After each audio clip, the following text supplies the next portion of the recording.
Bored of your plain chicken and rice meal prep? This is a simple way to get some flavor-packed meals in for the week. Risotto is an Italian classic that is easy to make in bulk and warms up great and sure to leave you satisfied all week long.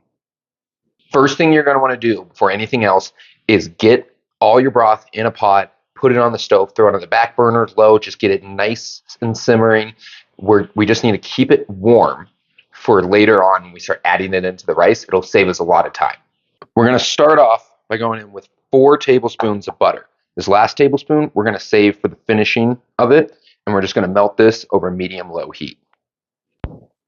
Once this butter is good and melted, we're going in with a whole diced onion. Yes, this is a lot of butter, but don't worry. This is 4 out of the 5 tablespoons that we're going to use in this whole recipe. It's going to take us through the majority of this cook, so don't get scared. It'll all work out. Trust the process. Now we're going to return this to medium-low heat and cook for about 5 to 10 minutes until the onions are translucent and have a little bit of color on them.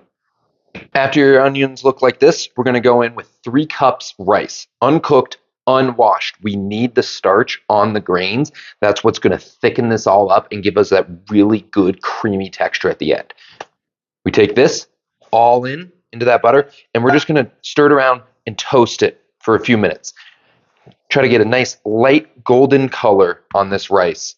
We're going to stir it occasionally, but don't be afraid to let it sit for a minute or two. Drop that heat down to medium-low if you haven't already, and we'll be good to go. After your rice has some color on it, we're going to go in with our garlic. We're adding this now because we don't want it to burn. So we're only going to cook it for about a minute, and then we're going to add in that wine to deglaze. But we want to soften it up just a little bit. So just about 60 to 90 seconds max back on the stove with this. After that garlic's loosened up a little bit, now we deglaze with our wine. 1.5 cups straight in. Pan's going to be pretty warm, so this is going to cool it off pretty quick, and it should evaporate. Once this is all evaporated, you don't see any of that liquid in there. It's evaporated and absorbed into the rice. Then we'll be back for the next step. After all that liquid has been absorbed, we're going in with 6 of the 8 cups of broth here. And you don't have to be super precise, just eyeball it right around there. And now we're going to put this back in the stove, cover it, reduce it down to a simmer.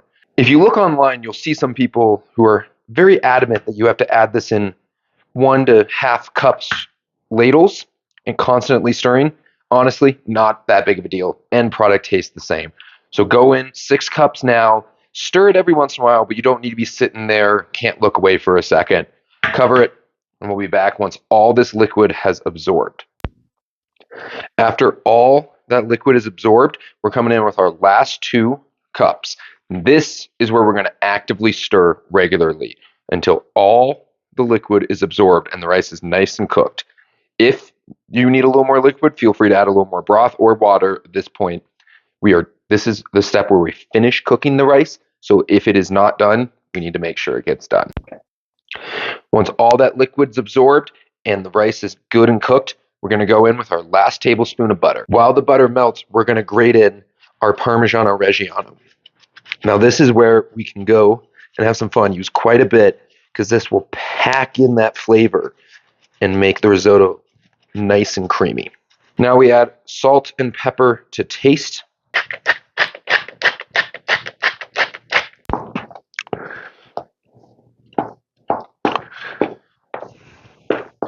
This risotto is packed full of flavor. You gotta try it.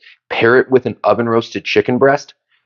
Flawless macros, wonderful flavor. Trust me, you will thank me.